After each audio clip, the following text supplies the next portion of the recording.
이사야서 강해 25강 34장 11절로부터 나가도록 하겠습니다.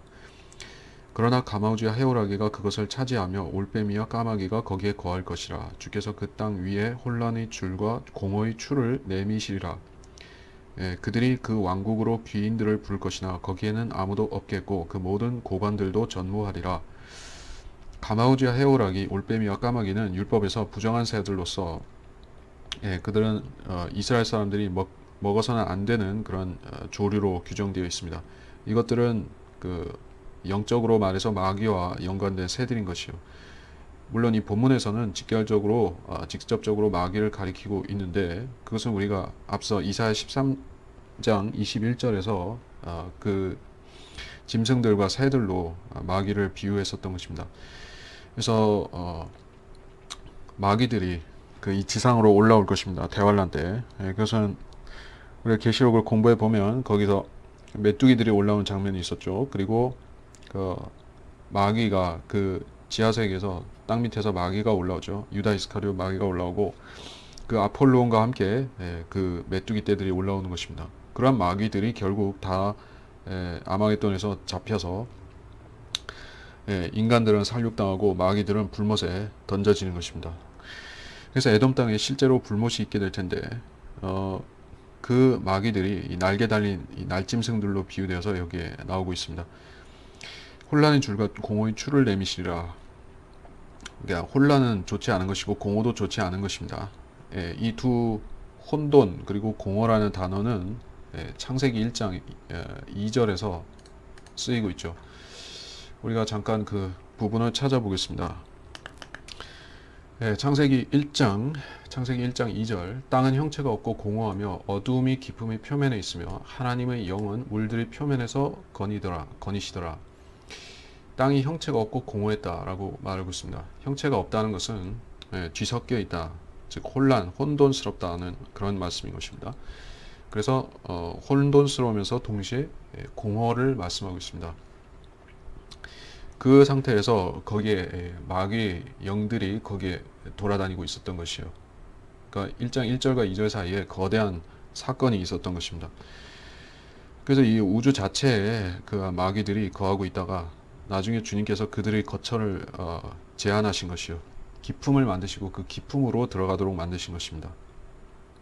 그래서 그 주님께서 그 군단 마귀를 들린 그 남자에게서 마귀를 쫓아주셨을 때 마귀들이 깊은 곳으로 들어가는 것을 무서워했습니다. 깊은 데, 깊은 곳이라고 되어 있습니다. 누가복음 8장 31절에 마귀들이 주께 간청하기를 그들에게 깊은 곳으로 들어가라는 명령을 하지 말아달라고 하더라. 여기서 말씀하는 이 깊은 곳은 바텀리스 핏, 그 무저갱을 끝없이 깊은 구렁을 말씀하고 있는데 그것은 지구의 중심에 있습니다. 근데 원래 오리지널 그 깊은 곳은 저 물속 그 둘째 하늘 위에 있는 깊음을 또 가리키는 것입니다. 그쪽에 있는 깊음과 이 지구의 중심에 있는 깊음 두 가지가 있습니다. 그래서 마귀는 그곳에 그 위에 물에 있는 그 깊음에 대부분 거하고 있고 어떤 마귀들은 또 지구 중심에 있는 깊음에 있는 것이에요. 나중에 그 두 깊음이 합쳐지는데 그것은 영원 시대에 불못이 한 장소로 정해지는 것입니다. 지금은 어떤 마귀들은 저 깊음에 속해 있고 어떤 자들은 지구 중심에 있는 그 끝없이 깊은 구렁, 즉 아폴론, 아바돈이 거하고 있는 그곳에 함께 있는 것입니다. 그 불못이라는 곳이 어떤 곳인가? 그걸 여러분이 성경을 찾아서 공부해 보시면 많은 지식을 얻으실 수가 있습니다. 그래서 혼란의 줄, 공허의 추라는 것은 깊은 곳과 관련이 된다. 12절 그들이 그 왕국으로 귀인들을 부를 것이나 거기는 아무도 없고 모든 고관들도 전무하다. 여기서 그들이라는 것은 적그리스도와 그의 대신들을 가리키겠죠. 그의 신하들 또는 그를 섬겼던 10명의 그런 무시무시한 괴물 같은 왕들이 있죠. 거인들. 그래서 그 왕국으로 적그리스도의 왕국을 가리킵니다. 귀인들을 부를 것이나, 그러니까 그 마치 이렇게 생각할 수가 있습니다. 자기들이 큰 잔치를 기획해 놓고 손님들을 초청한 것이요. 그러니까 예수님이 하시는 거를 비슷하게 따라하는 것입니다. 주님께서 재림하시면 초청장을 보내실 것이요. 예, 피로연으로 오라는 것입니다. 주님께서 하늘에서 혼인잔치를 치르시고 그 어린 양의 혼인식을 치르셨는데 이 땅에 오셔서 또 한 번 거대한 그런 혼인 피로연을 여시고 모든 이 지상에 남은 거민들 그 의인들의 세대를 부르시는 것이요. 그래서 그 손님들이 들어오고 초청받은 자들이 예복을 입은 것이 확인되면 들어오는 것이요. 근데 한 명은 예복을 입지 않았기 때문에 쫓겨나는 사람이 있습니다. 친구여 라고 말씀하시죠. 친구여, 마태복음 22장 12절. 그에게 말하기를 친구여 그대는 어찌하여 예복도 입지 않고 여기에 들어왔는가 라고 하니 그가 아무 말도 없었느니라. 그가 바로 유다 이스카리옷 같은 사람을 말하는 것입니다. 즉 주를 배반한 사람, 악인을 말하는 것이요.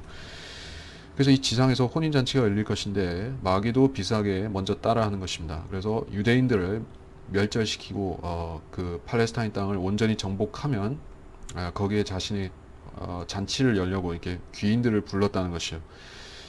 근데 이미 그것은 무산되고 말았죠. 주님께서 재림하시고 그와 그의 군대는 이미 지옥으로 내려간 것입니다. 그래서 그의 고관들도 없고 아무 손님도 없는 것입니다. 그 잔치가 무산된 것이에요. 적그리스도의 잔치가 무산된 것입니다. 13절 그 궁들에는 가시들이 자라고 요새에는 쐐기풀과 가시나무가 자랄 것이요 그것은 용들이 처소가 되며 올빼미들을 위한 뜰이 될 것이라. 적그리스도의 궁들을 가리키고 있습니다. 예. 왜 그 궁전 장막 이런 표현이 있습니다. 궁전 장막을 세웁니다. 그가 다니엘 11장 45절 또 그가 자기의 궁전 장막을 영광스러운 거룩한 산에 있는 바다 사이에 세울 것이라. 그러나 그가 그의 종국에 이르게 되리니 아무도 그를 도와주지 못하리라. 또 다른 곳에서는 바위 위에 요새를 세운다고도 했고 궁전 장막을 세운다고도 했는데 여러분이 잘 아시겠지만은 그 AD 70년에 그 예루살렘 파괴가 있었 다음에 유대인들이 끝까지 그 열심당이 가서 저항했던 곳이 바로 마사다라는 그 사해 인근에 있는 요새가 있죠. 그래서 그곳에는 그런 바위 요새라고 하는 그 바위 요새의 조건을 충족시킬 수 있는 지형이 형성이 되어 있어요. 그래서 적그리스도도 헤로당이 그런 마사다의 그 식량을 저장할 수 있는 곳과 요새를 세웠던 것, 궁전을 세웠던 것과 마찬가지로 자기 처소를 거기다 세운다는 것이요. 그런데 가시들이 자라고 쐐기풀과 가시나무가 자란다. 황폐하게 되고 그곳 자체가 바로 불못이 된다. 이런 말씀인 것입니다.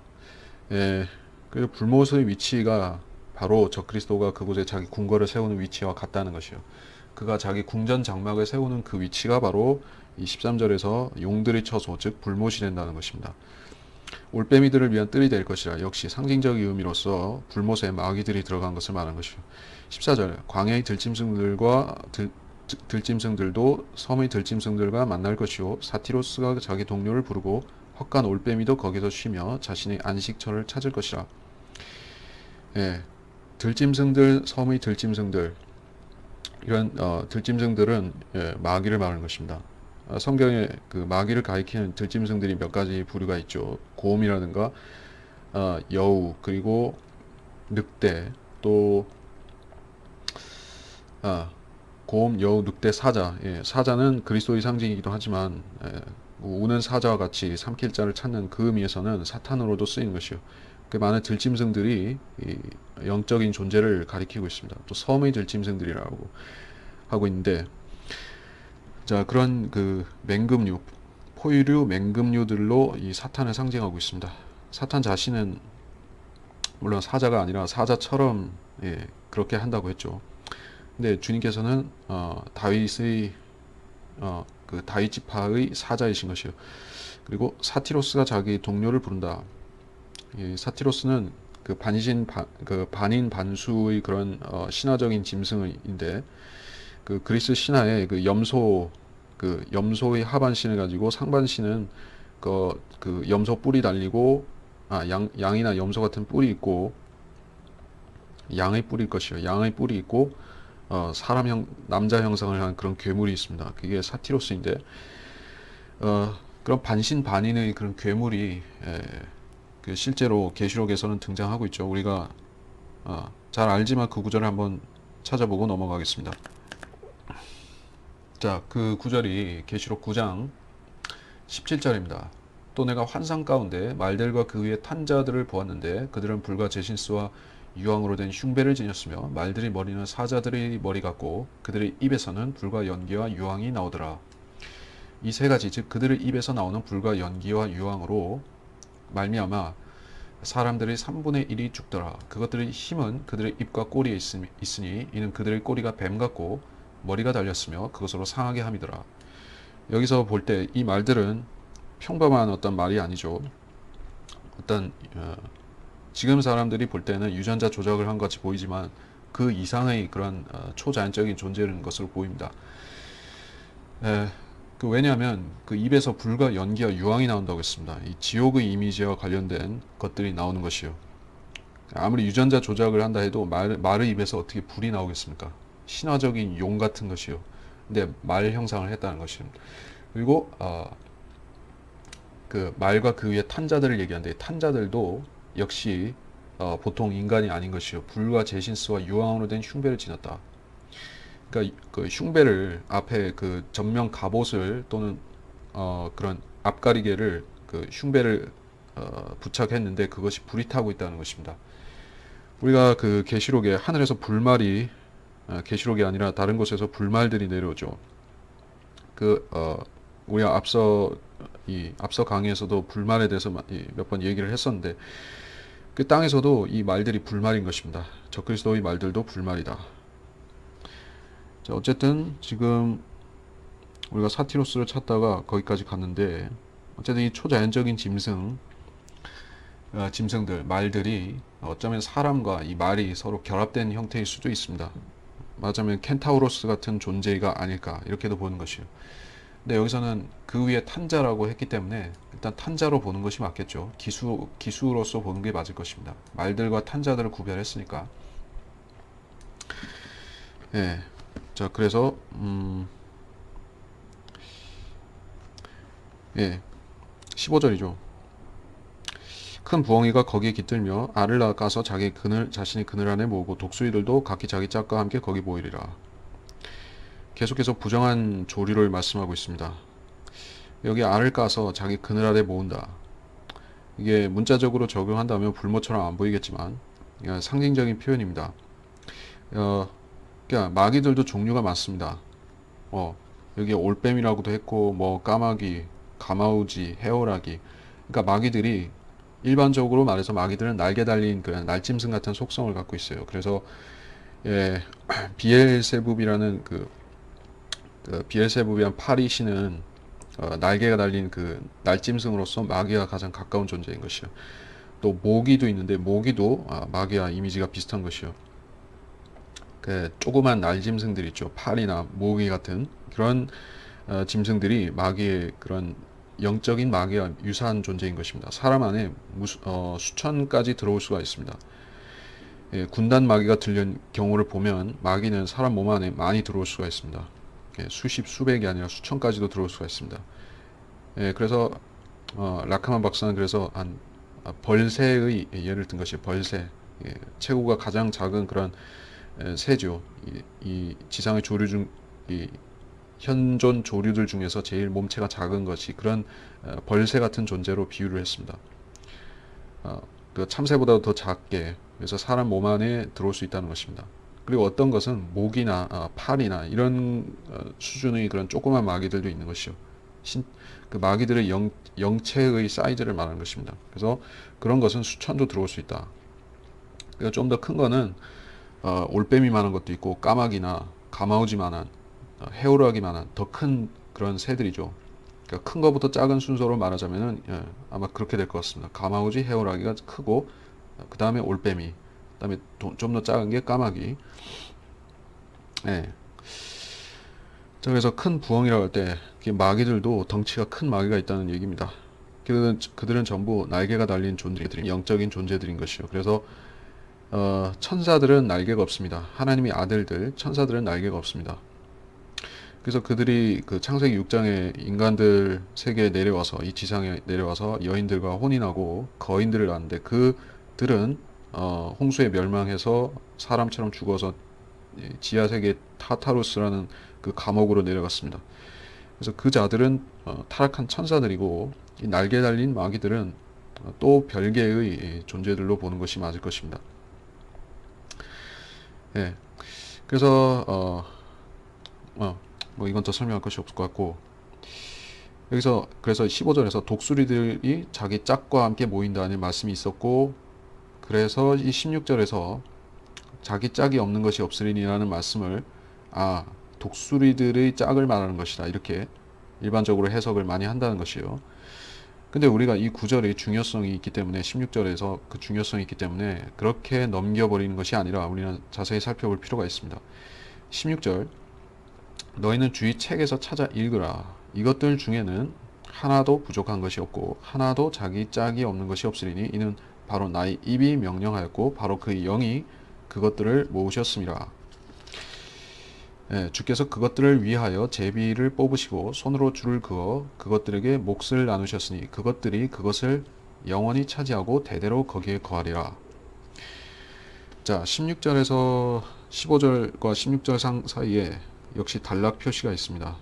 문맥이 전환된 것이요. 그래서 물론 내용상으로는 유사해 보이지만 문맥이 바뀌었다는 것을 우리가 인지하고 보면 조금 다른 내용을 볼 수가 있습니다.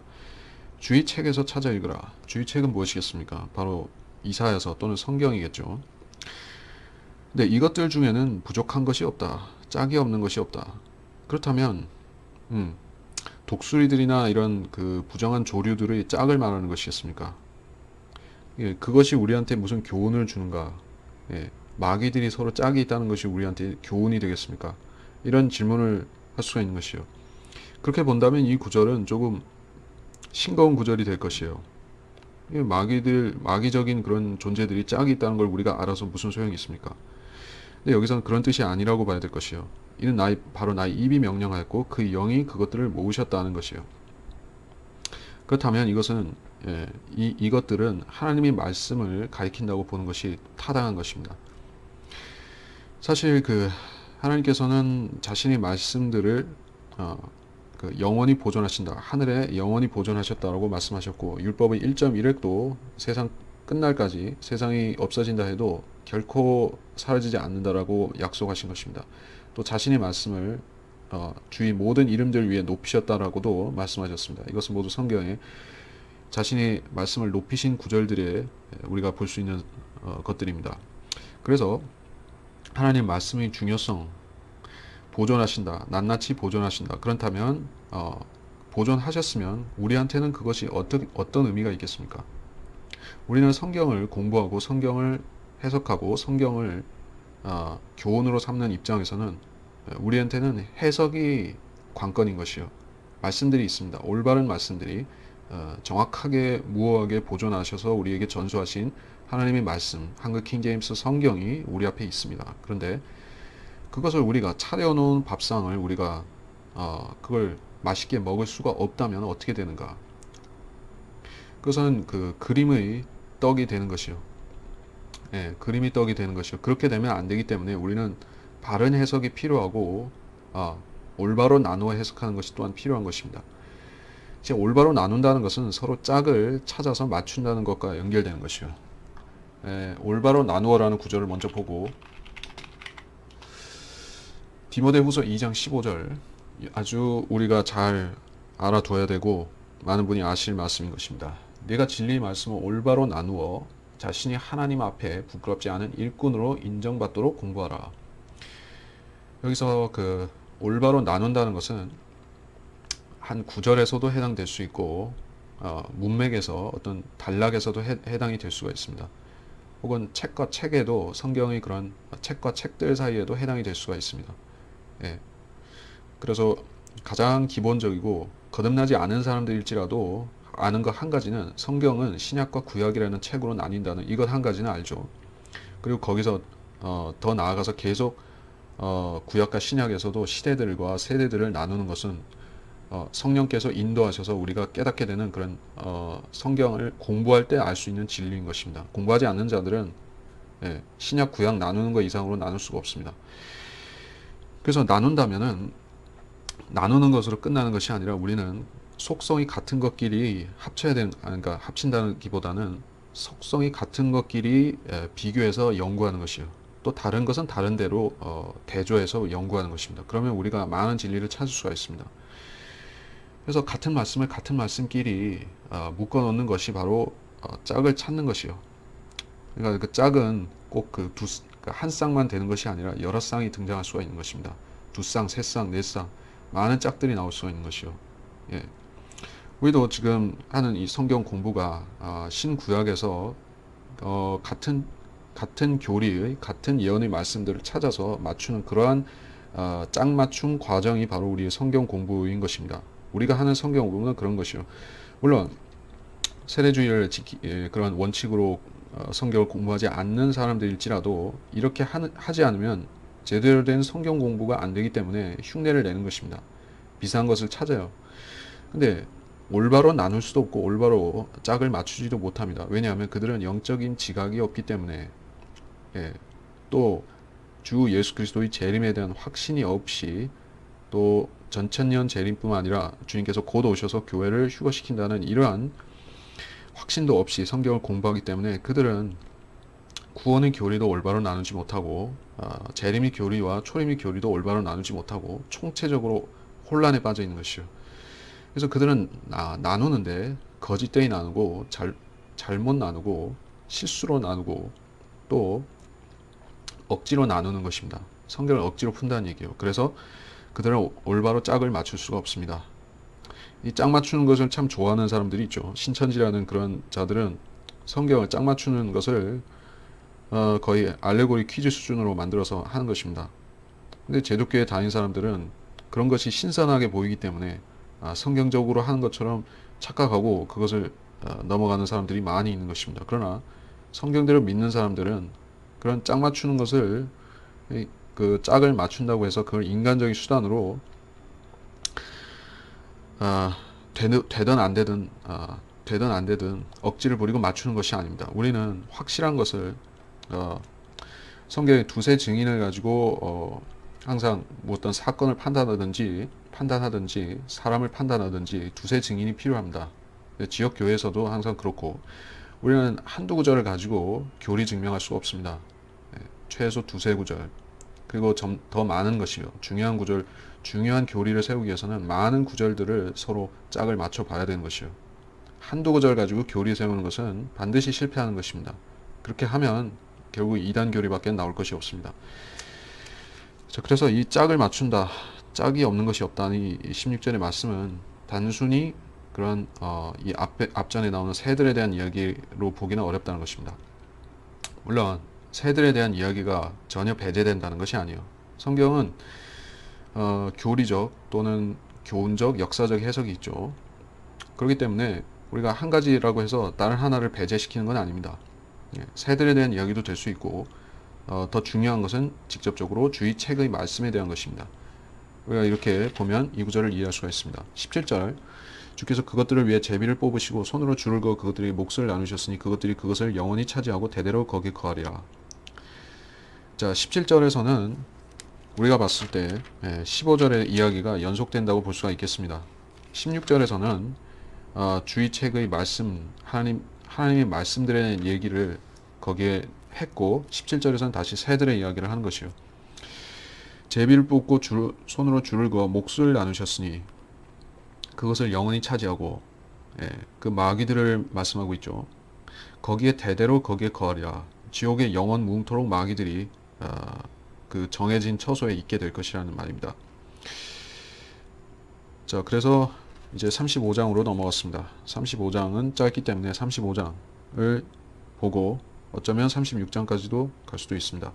광야와 메마른 곳이 그들을 기뻐하고 사막이 기뻐하며 장미처럼 피리라. 그것이 무성하게 피어 기쁨과 노래로 즐거워할 것이요 레바논은 영광 곧 칼멜과 샤론의 아름다움이 우리에게 주어지리라. 그것들이 주의 영광과 우리 하나님의 아름다움을 보리로다. 너희는 연약한 손들의 힘을 주며 떨리는 무릎을 견고하게 하고 두려워하는 마음을 가진 자들에게 말하라. 강건하라. 두려워 말라. 보라, 너희 하나님이 복수하러 오시며 하나님이 보응하시리니 그가 오시어 너희를 구원하실 것이라. 자, 35장은 천년왕국에 대한 말씀으로 채워져 있습니다. 35장 1절은 사막이 기뻐하며 장미처럼 핀다는 찬송가로 우리가 잘 알고 있는 구절이기도 한 것입니다. 근데 이 구절의 진수를 알고 찬송가를 부르는 사람은 성경대로 믿는 사람, 이 구절을 올바로 아는 사람들만 알고 있는 것입니다. 그래서 여기 광야와 메마른 곳이 영적인 기가를 말고 영적인 그런 죄인들의 황량한 상태를 말한다. 이렇게 영적으로만 보는 사람들은 이것이 실제적으로 대환란과 대환란 이후에 회복된 천년왕국의 그런 낙원이라는 사실을 인식을 못하는 것입니다. 광야 메마른 곳이 그들을 기뻐하고 누구를 기뻐한다는 얘기죠. 거기 거하는 거민들, 의인들을 기뻐한다는 것입니다. 유대인들이 자기 본토로 돌아가기 시작하면서 팔레스타인 땅은 광야에서 녹지로 회복이 되어가고 있다는 것을 여러분은 많이 들어서 알고 있을 것입니다. 이스라엘이라는 나라는 유대인이 그곳을 거민으로 있을 때 복을 받는 땅인 것입니다. 하나님께서 율법에 이미 그렇게 정해 놓으신 것이에요. 유대인들이 거기에 살고 있을 때, 또 유대인들이 하나님의 계명들을 지킬 때, 율법을 지키고 거룩한 백성으로 있을 때 팔레스타인 땅은 하나님께서 복 주시는 그런 젖과 꿀이 흐르는 땅이 될 수가 있는 것입니다. 물론 지금은 그런 영적인 회복, 이스라엘의 영적인 회개와 회복이 아직 된 상태가 아닙니다. 그렇기 때문에 팔레스타인 땅의 회복도 현재는 부분적으로만 된 것이에요. 그러나 천년왕국 때는 이스라엘이 완전히 영적인 할례를 받아서 그 민족 전체가 구원을 받았기 때문에 그때는 팔레스타인 땅이 진정으로 젖과 꿀이 흐르는 그런 에덴 동산과 같은 땅이 되는 것입니다. 사막이 기뻐하며 장미처럼 피리라. 장미처럼 피리라. 예. 장미처럼, 그러니까 그 사람들이 가장 아름답게 여기는, 가장 고상하게 여기는, 또 가장 뛰어나다고 생각하는 그러한 아름다움을 갖게 된다는 것입니다. 그래서 그 팔레스타인의 사막은 참으로 볼품이 없죠. 사하라 사막과 같은 사막도 있고 그 돌이 많은 그런 사막도 있지만은 이 팔레스타인 그런 가자가 아니라 저 네게브 같은 그런 그 시나이 반도 쪽에 접해 있는 그런 네게브 사막 있죠. 그건 과거에도 사막이었지만 하나님께서 과거의 사막이었던 땅들까지도 결국 시내 반도라든지 네게브 사막이라든지 아라비아 사막이라든지 그 아라비아 북부 아라비아 일부도 이스라엘 땅으로 편입이 되니까 그러한 전체 사막들이 녹지로 바뀌는 것입니다. 그리고 단순히 녹지가 아니라 아주 화려한 그런 꽃밭처럼, 장미 꽃밭처럼 눈부시게 바뀌는 것이요. 그리고 거기에 그 양떼와 소떼와 염소들을 키우고 또 그곳에 농사도 지을 것입니다. 지금은 그곳에 물이 부족해서 농사를 지을 수가 없습니다. 요단강도 해가 갈수록 수위가 떨어지고 있다고 얘기를 하죠. 왜냐하면 자꾸 그 지금 마지막 때가 되다 보니 엘니뇨 현상과 여러 가지 기후 재앙 때문에 그 물이 부족해지는, 또 그 무분별하게 개발해서 요르단과 이스라엘에서 그 농업 개발을 위해서 용수를 쓰다 보니까 그 땅에 물이 점점 부족한 것이 지금 현실입니다. 근데 하나님께서 천년왕국 때는 어떻게 하시죠? 그곳에 생명수의 강을 흐르게 하실 뿐만 아니라 기후를 바꾸시기 때문에 더 이상 물이 부족할 일이 없는 것입니다. 그래서 그곳이 농지와 목초지로 바뀌어서 그 아주 세계적인 그런 낙농지대가 될 것이요. 2절에 그것이 무성하게 피어 기쁨과 노래로 즐거워할 것이요. 그러니까 땅이 또는 초목들이 사람처럼 기뻐하고 즐거워한다는 말씀입니다. 레바논의 영광, 곧 칼멜과 샤론의 아름다움이 그것에게 주어진다. 레바논의 영광은 칼멜과 샤론이라고 말했는데 레바논에는 유명한 산들이 있죠. 지금도 레바논에는 눈 덮인 그런 그 국기 상징에도 있는 그런 산이 있습니다. 그래서 이스라엘 사람들이 칼멜과 샤론의 아름다움이라고 하면 그것은 지고한 아름다움, 최고의 아름다움이라고 부르는 것이요. 그래서 그들이 주의 영광과 우리 하나님의 아름다움을 보리로다. 그 아름다움은 주의 영광이라는 것입니다. 왜냐하면 주께서 이 땅에 거하시기 때문에 재림하신 주께서 예루살렘에 거하심으로 인해 거기서부터 나오는 그 영광이 칼멜의 영광, 샤론의 아름다움이 되는 것입니다. 주님께서 예루살렘에 오시고 그 예루살렘이 엄청나게 높여져서 큰 산이 피라미드 같은 엄청난 산이 될 것이요. 그리고 그 위에 여호와 삼마 주께서 거기 계시다는 그 에스겔 어디야? 에스겔 40 여호와 삼마 에스겔 48장이죠. 48장 끝절일 것입니다. 그 사면의 규격이 1만 8천이며 그날로부터 그 성읍의 이름이 주께서 거기 계시다가 될 것이라. 굉장히 넓은 성읍이면서 또 높은 산 위에 있습니다. 주께서 거기에 보좌에 앉으시면 그 성전으로부터 찬란한 빛이 나와서 주변 아마 수천 마일 아니 수백 킬로 이상을 그런 광채가 비추게 될 것이요. 어마어마한 광경이죠. 그러니까 주님으로부터 나오는 빛은 엄청난 것이요. 주님께서는 의의 태양으로 오시겠다. 의의 태양으로 오시겠다. 그런 말씀을 하셨죠. 말라기 4장 2절. 그러나 내 이름을 두려워하는 너희에게는 의의 태양이 그의 날개의 치유를 가지고 솟아오르리니 그리하면 너희는 나가서 외양간의 송아지들처럼 자르리라. 주님께서는 상징적으로 물론 태양이라고는 하셨지만 그만큼 엄청난 광채를 주님께서 발하심으로 인해 그 천년왕 때 이스라엘 땅과 그 주변 지경들이 그 빛 때문에 휘황찬란하게 빛이 날 것이요. 예, 적어도 그 예루살렘 주변 지경들은 태양빛이 필요가 없을 것입니다. 왜냐하면 그 천년왕 때 성전에서 또 시온산에서 내려오는 그 빛이 엄청나게 비추기 때문에 태양이 별로 필요가 없을 것이에요. 이것은 우리가 새 예루살렘의 경우를 보더라도 마찬가지인 것입니다. 주님께서 우리 그리스도인들이 거하게 될 새 예루살렘에 들어오시니 어떻게 됩니까? 그곳에 해가 필요 없게 되는 것입니다. 그것이 계시록 21장인 것입니다. 21장 22절. 내가 보니 성 안에는 성전이 없더라. 이는 전능하신 주 하나님과 어린 양이 그곳의 성전임이라. 그 도성은 해나 달이 그 안에서 비칠 필요가 없으니 이는 하나님의 영광이 그곳을 비추고 어린 양이 그곳의 빛이 됨이라. 자, 하나님의 영광이 곧 어린 양이라는 것입니다. 그리고 주님께서 빛이 되시는데 그 빛은 해의 빛과 달의 빛을 합친 것만큼 그 이상으로 찬란하다는 것이요. 그래서 그것이 바로 레바논의 영광, 칼멜과 샤론의 아름다움. 그러니까 주님의 영광이 예루살렘에서 뻗어나와서 주변 지경들을 비추면 그 칼멜 산과 샤론이 그것을 반사해서 또 비추는 것이요. 달이 빛을 반사하는 것 같이 산꼭대기에 그런 돌이 반사해서 빛이 이렇게 점점이 퍼져나가는 식으로 그 주변이 그렇게 빛으로 채워지는 것입니다. 3절. 너희는 연약한 손들에 힘을 주며 떨리는 무릎을 견고하게 하고 두려워하는 마음을 가진 자들에게 말하라. 연약한 손들에 힘을 주라. 떨리는 무릎을 견고하게 하라. 환란 때 이스라엘이 처한 그런 연약한 위치, 또 고난 중에서 그들이 티끌까지 낮아진 그런 욥처럼 그 천하고 거의 멸망 직전에 이르기까지 낮아진 위치를 말하는 것이요. 유대인의 남은 자들은 심히 연약하고 또 그들은 세력이 미미하게 될 것입니다. 그러나 주님께서는 그들을 의인의 씨로 심으셔서 천년왕국을 번성시키는 것입니다. 두려워하는 마음을 가진 자들에게 말하라. 강건하라, 두려워 말라. 대환란 때 두려워하며 멸망의 직전에 처해 있는 그런 유대인들에게 말씀하시는데, 강건하라, 두려워 말라. 너희 하나님이 복수하러 오신다.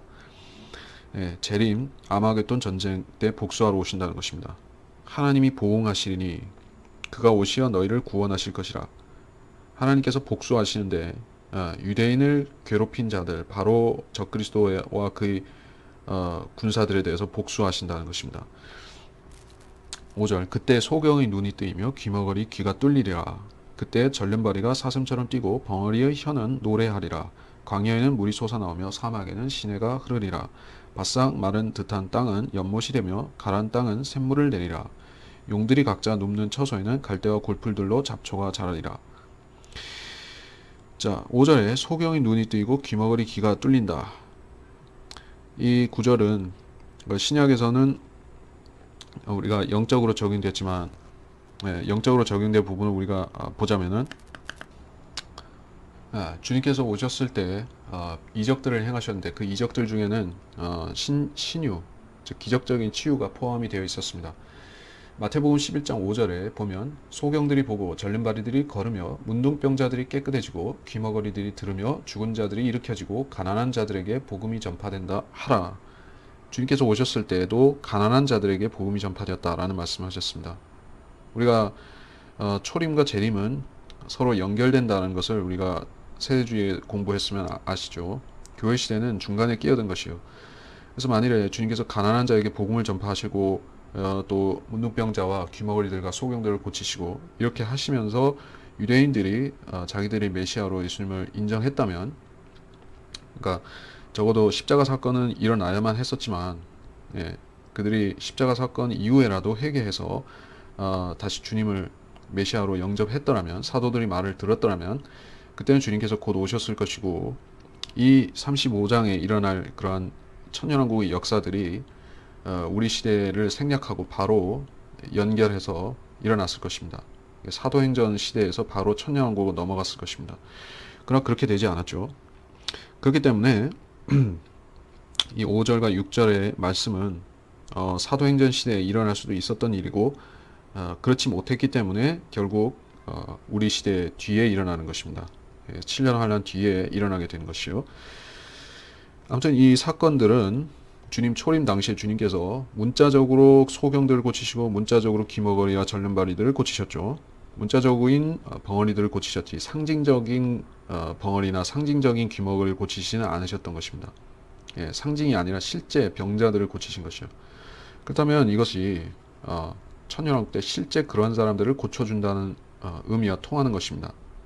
그러니까 우리가 이걸 영적으로 적용한다고 할 때 그것은 아주 한계가 있는 것이요.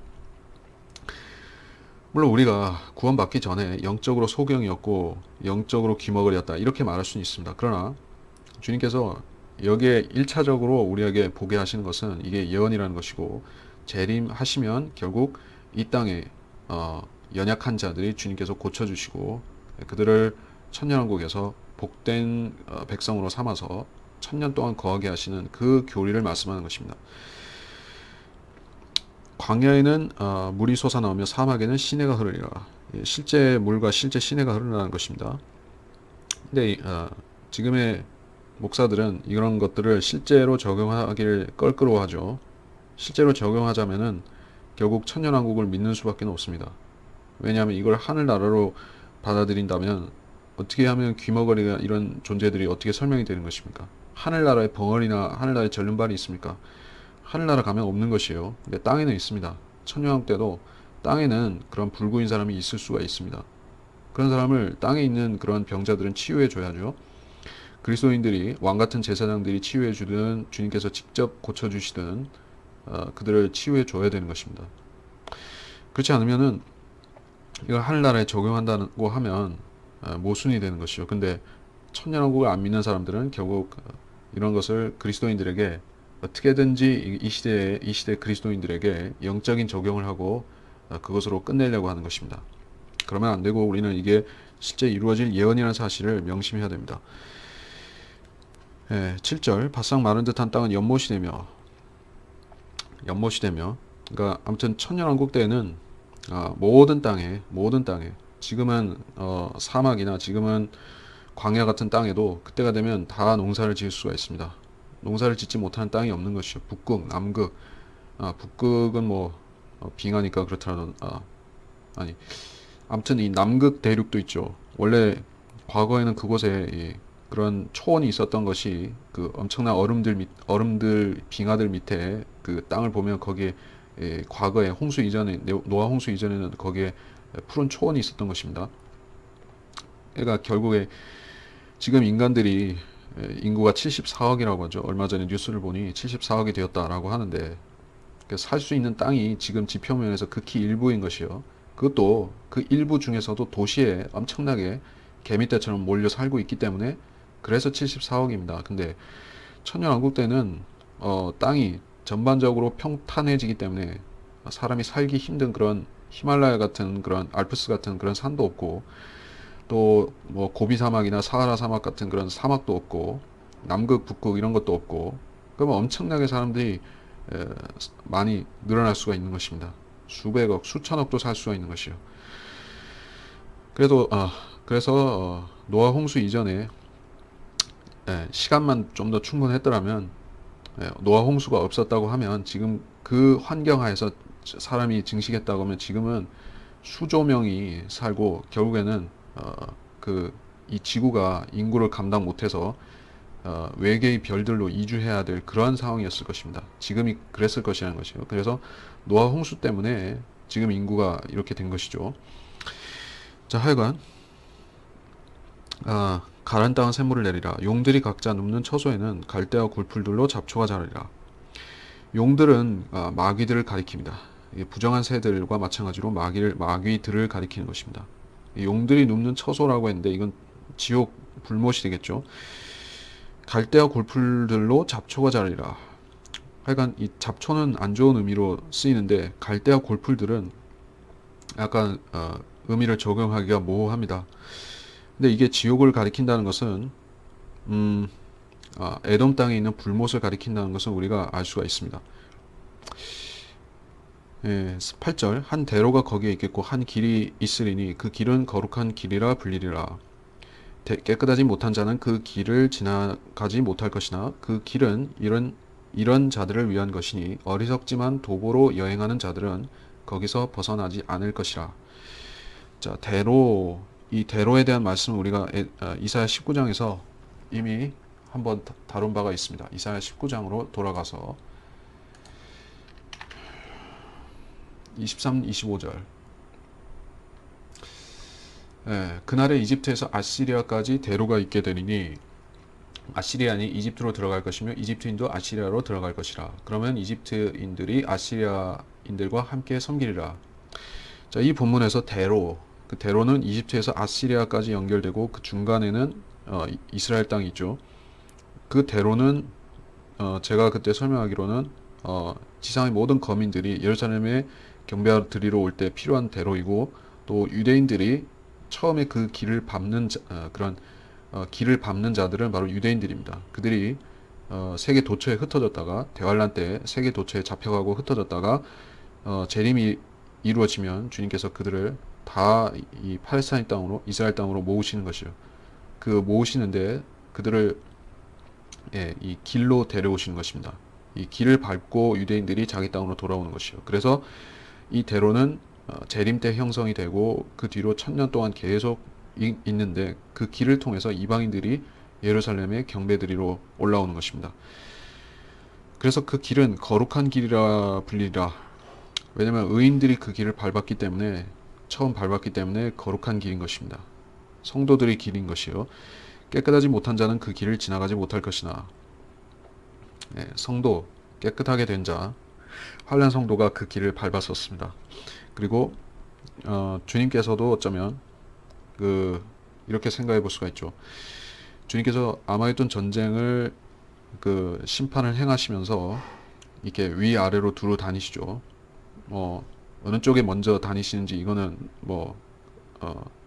결정된 바는 그러니까 확인된 바는 없지만 시내산에서부터 저 유프라테스 북쪽에 이르기까지 주님께서 두루 다니시는 것이에요.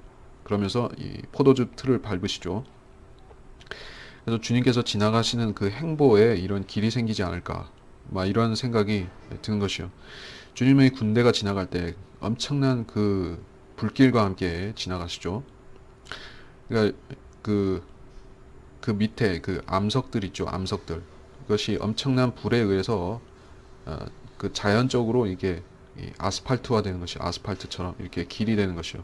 그러니까 주님이 군대가 지나가는 길이 아스팔트가 녹아서 이렇게 하이웨이가 형성되는 것 같이 그렇게 되는 게 아닌가.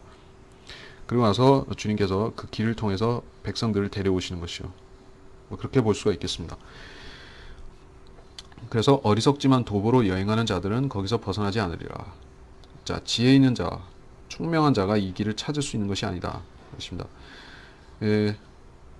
누가 이 길을 찾을 수 있는가? 어리석지만 도보로 여행하는 자라고 했습니다. 그러니까 어리석은 것은 좋은 의미가 아닌데 주님께서 환난 때 구원하시는 사람들은 세상의 지혜자, 높은 자, 현명한 자가 아니죠. 그런 자들은 진작에 멸망한 것입니다.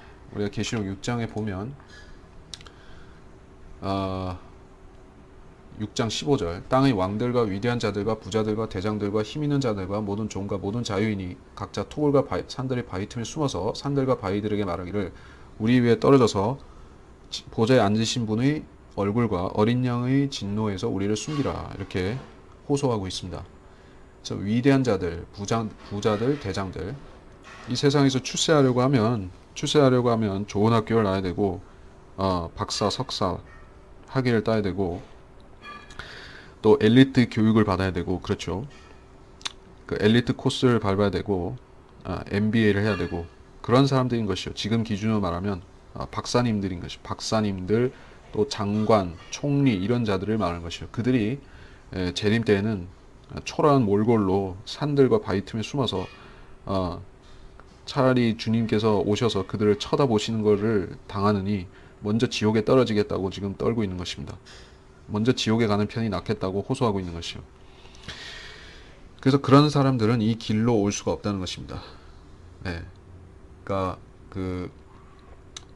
대환란 때는 어리석은 자가 되어야지 구원을 받을 수가 있습니다. 세상적으로 현명한 자가 되면 부귀 영화를 추구하고 명예를 추구하고 또 잠깐 더 화려하게 살고 싶은 사람들은 그러면서 영원히 가치를 모르는 사람들은 이 천년왕국에 들어올 수가 없는 것입니다. 그들은 모두 적그리스도가 멸망할 때 함께 이 세상을 하직하게 되는 것이요.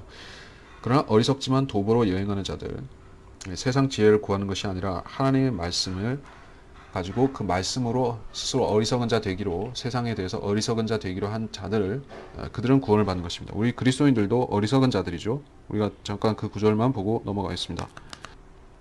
고린도전서 1장 18절로부터 십자가를 전파하는 것이 멸망하는 자들에게는 어리석은 것이지만 구원을 받은 우리에게는 하나님의 능력이라 기록되기를 내가 지혜 있는 자들의 지혜를 멸하고 총명한 자들의 명철을 없애리라 하였느니라. 그리고 21절에서 하나님이 지혜에 있어서는 세상이 그 지혜로 하나님을 알지 못하였기에 하나님께서 복음 전파의 어리석음으로 믿는 자들을 구원하시기를 기뻐하셨느니라. 자, 우리는 세상의 지혜를 추구하지 않고 하나님 말씀의 지혜를 추구하는데 그 하나님 말씀의 지혜는 우리에게는 지혜지만 세상에게 있어서는 그거 어리석게 여겨지는 것입니다. 세상 철학자들, 과학자들에게는 우리가 붙잡은 성경적인 진리들이 어리석게 여겨진다는 말씀입니다. 그래서 그것은 시대를 불문하고 그것은 마찬가지인 것입니다. 구약시대의 선지자들이나 의인들도 그랬었고 신약시대 그리스도인들도 마찬가지이며 환란시대에 구원을 받는 사람들도 세상 지혜를 의존하면 망하는 것입니다. 대신에 하나님 말씀의 지혜를 의존하면 그것이 세상에서는 어리석게 여기지만 구원을 받는 것입니다. 자, 9절 거기는 사자도 없겠고 다른 사나운 짐승도 올라가지 않으리니 거기서는 그러한 것들을 만나지 못할 것이요 오직 구속받은 자들만이 그리로 행할 것이라. 이건 실질적인 의미로 사자가 없겠다는 것이요. 대환란 때 많은 그런 해치는 짐승들이 나타나죠. 우리가 그 부분을 잠깐 보겠습니다. 자, 그것이 요한계시록 6장 8절입니다.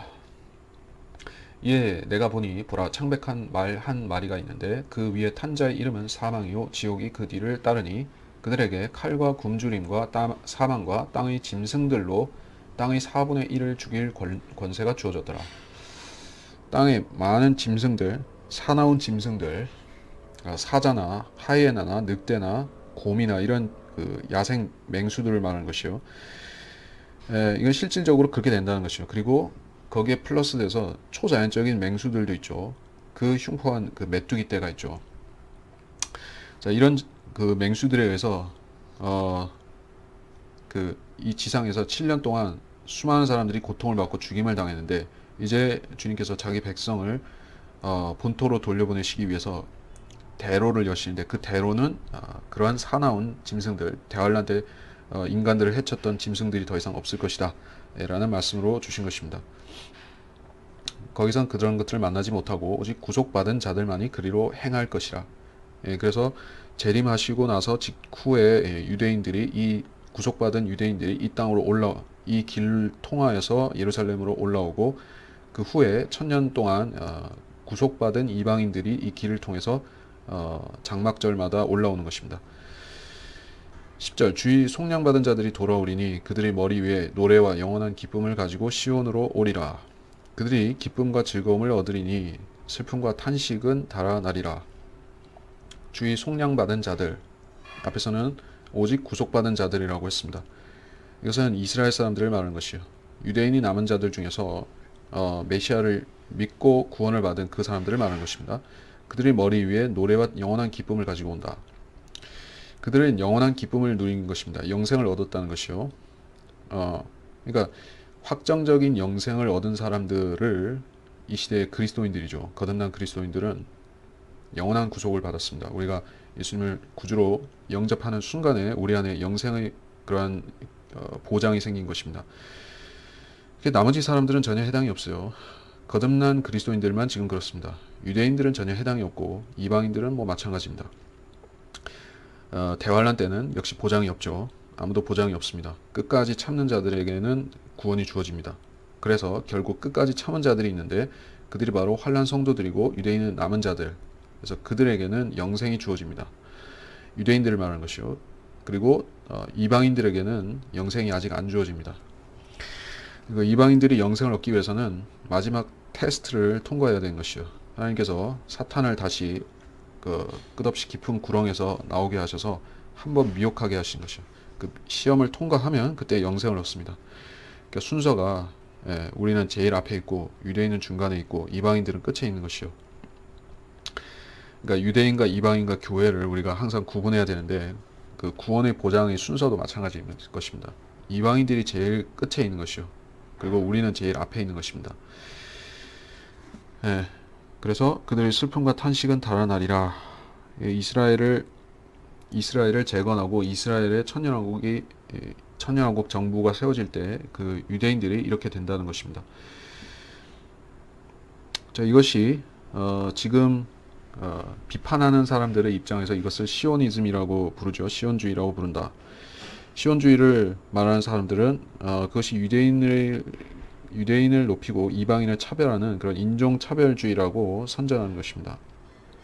사실 그 사람들이 생각할 때 이건 그러니까 인종주의로 보일 수가 있습니다.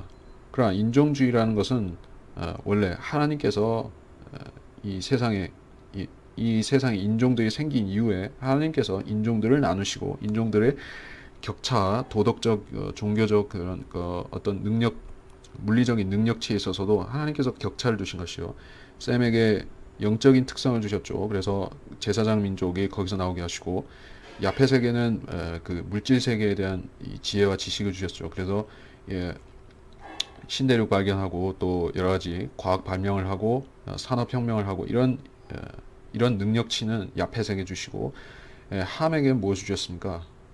함은 그 육신적인 능력이 그 다른 그 셈이나 야펫보다도 육신적인 부분이 더 발달해 있습니다. 그래서 운동선수, 스포츠맨들이 거기서 많이 나오죠. 근데 나머지 부분에 있어서는 아주 저열한 것이요. 영적인 부분에 있어서도 그렇고 도덕적, 윤리적인 부분에 있어서 상당히 그 능력치가 낮은 것이요. 하나님께서 이런 것을 나누신 것입니다. 그래서 시온주의라는 것은 그 사람들이 유대인들이 독특한 백성이라는 것을 하나님께서 인정하셨는데 사람들이 그걸 부정하겠다는 것이요. 누가 인종들을 나누시고 누가 유대인들을 이방인들과 구분하셨습니까? 하나님께서 하신 것이요. 이것이 성경의 주제 중에 하나인 것이요. 유대인과 이방인과 교회. 그 중에서도 유대인은 하나님께서 이 구약의 신정 국가를 수립하시고 운영하시면서 들어쓰신 민족이었었죠. 또 앞으로도 그 일은 또한 반복이 될 것입니다. 신정 국가가 반복이 된다는 것이요. 이런 중요성을 안다면, 유대인의 중요성을 안다면 사람들이 유대인은 교회에 합쳐졌다든지 유대인은 이제 더 이상 이 땅에서는 별 의미가 없는 존재라든지 이런 식으로 무지한 말을 하지는 않겠지만 많은 사람들이 성경을 믿지 않고 특히 구약 성경을 간과하고 영적 해석에 일관해버리는 그러한 결과로서 사람들은 더 이상 천년왕국을 믿지도 않고 유대인의 중요성도 간과해버린 것입니다. 그래서 우리의 성경대로 믿는 사람들만이 천년왕국을 온전히 믿고 가르치는 사람들이 된 것입니다. 나머지 사람들은 부분적으로는 알고 있습니다. 어떤 사람들은 또 부분적으로 알고 있어요. 유대인들이 같이 유대인들은 선민이다. 유대인들은 하나님께서 팔레스타인 땅에 심으시고 그러한 보존하시는 족속이다. 이런 정도는 아는 사람도 있는데 어, 교회와 이방인과 유대인을 왜 나눠야 되는가? 그들이 어떻게 그 경륜적으로 구분된 존재들인가? 그들을 어, 그들을 다루시는 하나님의 섭리가 어떻게 우리가 세분화해서 구분할 수 있는가? 이러한 교리들을 무지한 것이요, 대체로 무지한 것입니다. 한국에 그 이스라엘 회복을 말하는 그런 교회도 있고 목사도 있고 그런 단체를 하는 사람들도 있죠. 네. 그런 사람들이 있고 뭐 제3성전이라는 무슨 영화를 만드는 그런 PD도 있고 있습니다. 다 있는데 그런 사람들이 천년왕국에 대해서 아주 무식한 것이요. 유대인의 가치에 대해서도 교회와 유대인의 차이에 대해서도 무식한 것이요. 예, 유대인 하면 다 좋은 쪽으로만 받아들이고 너무 나쁜 쪽으로만 해서 그렇게 무천년주의 하는 사람들이 있는 반면에 이 사람들은 유대인 하면 그냥 뭐 다 받아들여야 되는 줄로 착각하는 것입니다. 유대인이라고 하면 다 좋은 것만 생각하는 것이요. 좋은 쪽으로만 생각한다는 얘기예요. 그러나 지금 유대인은 아주 그 유대교를 믿고 있는 그 유대인들은 하나님께서 보실 때 가증하고 마귀적인 것, 사탄적인 것이요. 그리고 너무나 사탄적이기 때문에 그들은 자기 본토로 하나님께서 돌려주시고 축복하셨음에도 불구하고 그 하나님은 고마우신 하나님을 여호와 하나님을 의존하는 대신에 적그리스도가 나타날 때 그와 조약을 맺고 성전을 지어주는 그를 자기들의 수호자로 받아들이는 것입니다. 그러한 무지한 족속인 지금 유대인들입니다. 그런 유대인을 하나님께서 천년왕국 때 그런 복된 땅에 합당한 백성으로 바꾸시는 것이 그야말로 진정한 기적인 것입니다. 우리 그리스도인들이 성령으로 거듭나는 것은 하나님이 초자연적인 기적이죠. 새 창조, 재창조이자 그것은 기적입니다. 근데 유대인이 지금과 같이 완고하고 마귀적이고 어리석고 사탄적인 그러한 유대인들이 하나님께서 그들을 어떻게 회개시키실 것이며 그들을 어떻게 거룩한 선민으로 다시 바꿔 놓으시는지 그것이 바로 진정한 신비인 것입니다. 하나님의 신비는 교회의 신비도 있지만 유대인들의 회복 또한 그것이 신비인 것이요. 이런 사실을 알면 우리가 천년왕국의 예언들을 말씀하는 이러한 이사야서의 장들을 공부하면서 이 모르는 사람들에게 어떻게 가르쳐 줘야 되는가 하는 것을 생각하면서 공부해야 될 것입니다. 그래서 우리 오늘은 시간이 조금 이르긴 하지만 36장을 분량을 지금 나가기는 조금 그렇기 때문에 한 테두리로 다루는 것이 맞기 때문에 35장에서 끝내고 다음 시간에 다시 가겠습니다.